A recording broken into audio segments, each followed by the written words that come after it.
Hey, welcome back to the Daily Dive. Today we're chatting with Ryan Giannotto, Director of Research at GraniteShares. But before we get started, if you could do me a quick favor and like and subscribe, that'd be great.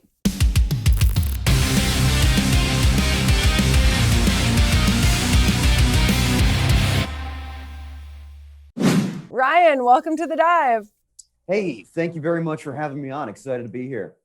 So we still see lots of traction on social media about the silver short. What's your take on silver? Yeah, so this has been a bit crazy. It's okay. There is so much to unpack on this issue. And at the end of the day, silver is just way too big of a market for small traders to try and influence like they did with small cap stocks. We're talking about two orders of magnitude larger, about 100 times larger, the silver market, than some of these smaller cap names. So while Robinhood and Reddit traders were able to sort of muscle around these small cap names with relative ease, I mean, even in the end with the small caps, they still needed more muscle to get it over the line and keep it there. With silver, it's just way too large a market. So, with everything that recently happened on Reddit, how much should investors and traders pay attention to social media when allocating their capital? Whew. That's a very interesting question. Ideally, none at all. That would be the real perfect answer, but it's just harder to do, harder to get there without. It takes a certain amount of discipline because it's just an omnipresence. This social media, you can't live without it, really. But when you're listening to social media, you're essentially making speculative bets. It's Vegas. It's not long-term sustainable investing, which is ultimately where investors really want to be. While there's the flash, there's the noise of the small caps, especially with social media. You really want to take a long-term view and not just trade on the flash in the pan, the initial excitement. And I think this is almost what took people wrong with silver. It was just too large a market. No one was actually short silver, and there were simply too many pieces of the puzzle missing. And in fact, if you go down the checklist of why the short squeeze, in AMC and GameStop worked, and try and apply it to silver, effectively none of those fundamental tick boxes were met. It simply wasn't there. Do you think a new US stimulus package is already baked into the market? Yes and no. So investors are expecting more stimulus to come down the pike. It's not clear to what extent, who will benefit most, and how the money will be distributed. But yes, to some extent, investors, it is already baked into the pie to some extent. But there is still a fair amount of uncertainty over, the actual amount, how the checks will be distributed, because especially from sort of a retail small cap perspective, those checks are really what catalyzes sort of the animal spirits in the market. So that we still need to see. That we still need to see how it's going to trickle down, filter through the process. We're a small cap platform. What are your thoughts on small cap stocks in 2021? So in 2020, small caps were really left out of the rain. They disproportionately suffered from, the drawdown in financial conditions. They didn't have the same access to liquidity and financial support as, some of as some of the larger markets in the economy. So we really saw this, sort of K-shaped divide along size in the market.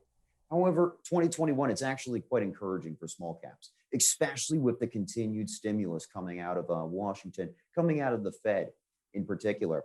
This can really help. We're already seeing it in many cases with small cap gaining resurgence, gaining more traction. Because previously they were sort of left out of the rain. They didn't have the teeth to sort of keep in the fight, get access to capital. But now with stimulus, it really undergirds a lot of their strength, provides a lot of security. And we're starting to see small caps really start performing, even outperforming large caps. So, Ryan, overall, what commodities are you the most bullish on? And conversely, which are you the most bearish on? Great question. So we are primarily a commodities issuer. It's our flagship fund focuses on gold. And we also have a diversified commodities fund as well as platinum. So it's been a very interesting year Especially, we're seeing a lot of industrial demand out of China. What China is doing is simply just directing a ton of state-led investment to drive consumption of baseline industrial metals. You're seeing it in iron, copper, particularly. The prices have been rather explosive. It's been crazy, and even U.S. manufacturers now are having to grapple with higher input costs. Similarly, oil and energy has seen a very explosive rebound. Last year, we saw oil infamously go down to negative $40 a barrel, and then recover quite tremendously. Mm-hmm. So, but where does oil go from here? That's a bit tough, because fundamentally, the long-term picture, over the next decade is still, I would say, quite pessimistic for energy prices.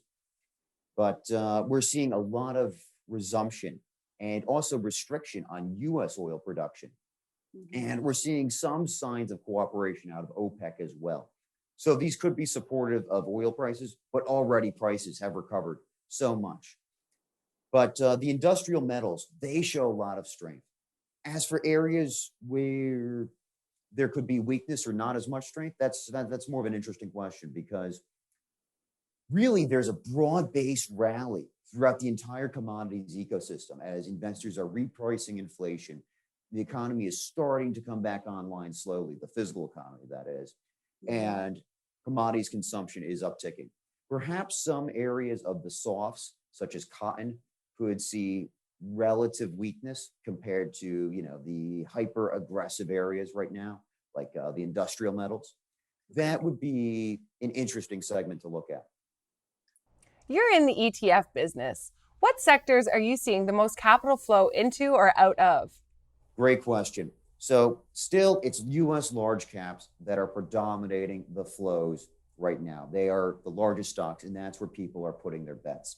We're starting to see also some activity in small caps, but it's still just a very small piece of the overall picture.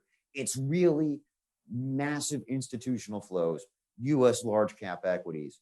That's where the preponderance of the activity is right now. Talking ETFs, what do you think investors should look at when choosing which ETFs to invest in? Great question. Before choosing which instruments you want to use, you first need to establish what your investment goals are. Are you looking for growth? Are you looking for relative security? Are you looking for income producing assets? What is your risk tolerance?